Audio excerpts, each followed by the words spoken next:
So hey guys, আমারে তো চিনোই, আমি তোমার বটকা ঠুটওয়ালি লতিকা।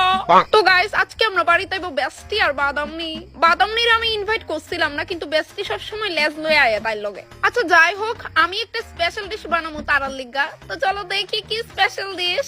সো রেসিপিটা বানানোর লিগা আমার ডিপ ফ্রিজটা খুলতে লাগবো, কারণ ডিপ ফ্রিজের মধ্যে মেইন আইটেমটা, আর এটা হইছে মেইন আইটেম, দুইটা মাছের পিস যেটা বর্তমানে বরফ হয়ে রইছে। গাইস, রেসিপিটা অনেক ইউনিক হইতে যাইতাছে। ডিপ ফ্রিজে একদিন রাখার কারণে দেখো মাছগুলো এতই শক্ত হয়ে রইছে যে নাড়ানোর পরেও নড়ে না। শেষমেশ একটা চামচ নিছি, তাও ওঠে না। মনে হইতাছে এটা দিয়ে কাউরে ঢিল মারলে মাথায় ফিটতে দেবো। তারপর হঠাৎ মনে পড়ছে আমি যে রেসিপিটা বানাইতে যাইতেছি ওইটার মধ্যে এই মাছগুলা সিদ্ধ করতে লাগে, তো আমার দরকারই কি এগুলো তোলার, আমি ডাইরেক্ট সিদ্ধ বই দিই। তারপর আর কি বাটিটা সোজা গ্যাসে চড়াই দিছি, তারপর সামান্য নুন দিছি। এইটা এবার নিশ্চিন্তে সিদ্ধ হোক, এবার আমরা করুন বাকি সরঞ্জামগুলো। তো চলো বাকি সরঞ্জামগুলো করি। এই রেসিপিটা সত্যি অনেক ইউনিক, আর আমার মনে হয় না আগে কোথাও দেখছো বললা তুমি। সো এখানে আমি কিতা লইছি তোমরা স্পষ্ট দেখতে পাইতাছো। Yeah it's enough. মশলা নিয়ে আর কি কমু, প্রতিদিনের মতনই ধনিয়া, হলুদ, জিরা, গুঁড়া মরিচ আর লবণ, ইটস কম্পালসরি। আর দেখো গাইস, এইদিকে মাছ এখনো সিদ্ধ হইতাছে, ভালো মতো সিদ্ধ করতে হইব। তৎক্ষণাৎ আমরা বাকি কাজগুলো করতে করতে কয়েকটা শাউট আউট কইরা নি। তো আগের ভিডিও থেকে একজন আপু কমেন্ট করে বলছে কে কে লতিকাকে ভালোবাসে। আরে রোজা আপু, এটা জিজ্ঞেস করার কি আছে, আমারে তো সবাই ভালোবাসে। কি মিথ্যা কথা কইছি নাকি? আমি তো জানি সবাই আমার সার্জারি করার ঠুটের পাগল। তো বন্ধুরা, মাছগুলো এখনো সিদ্ধ হইছে না, ততক্ষণাৎ আমরা মশলাগুলো পেস্ট করে লাই। পরের কমেন্টে যারা আপু কইছে হা প্রিয়ার আম্মু কিন্তু সুন্দরী আছে। হ্যাঁ তা তো ঠিক আছে, কিন্তু প্রিয়া জানি এরকম কেন হইছে আমি আজ পর্যন্ত এটার উত্তর পাইলাম না। আর জানো গাইস, প্রিয়ারে তার মায়ের থেকে মার খাওয়া নেলিগা আন্টির 2-3টা প্রশংসাই এনা। তারপর এখানে আরেকজন আপু কইছে তোমার সব ক্যারেক্টার গুলো খুব ভালো লাগে। ও মাই গড রাবিয়া আপু, থ্যাংক ইউ সো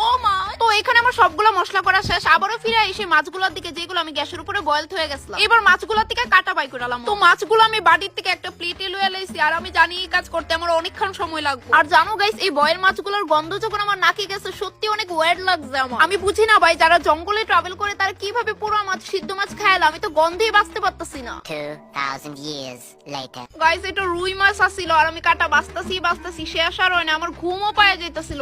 ফাইনালি 10 বছর পর আমার মাছ ভাজা এখানে শেষ। লয়ে লাইলাম কড়াই, এবার আমি এটা গ্যাসের উপরে বুয়াই দিয়ে এখানে লয়ে লাইছি আমি তেল। আচ্ছা, প্রিয়া দিদি এখানে কমেন্ট করছে প্রিয়ার কিতা যে করতাম শুনতে সেরা লাগে। কিতা কও তুমি? তাই এই কথা কইতে কইতে আমার অর্ধেক কানই পচাই লইছে। সারাক্ষণ খালি কিতা যে করতাম মা, আমিও দি পারি। অ্যাকচুয়ালি তাই লোকে থাকতে থাকতে তার গলা সুরটা আমার মধ্যে আয়া পড়ছে। Back in the video. So এখানে আমার মূলা ভাজা করাও একদম কমপ্লিট। দেন আরেকটু তেল দিয়ে তার মধ্যে দিয়ে দিছি মিষ্টি জিরা। আচ্ছা, এখানে একজন ভাই কইছে বাদামনির গুড়ার মতো চেহারা থেকে প্রিয়া রসগোল্লার মতো চোখ খুবই ভালো লাগে আমার।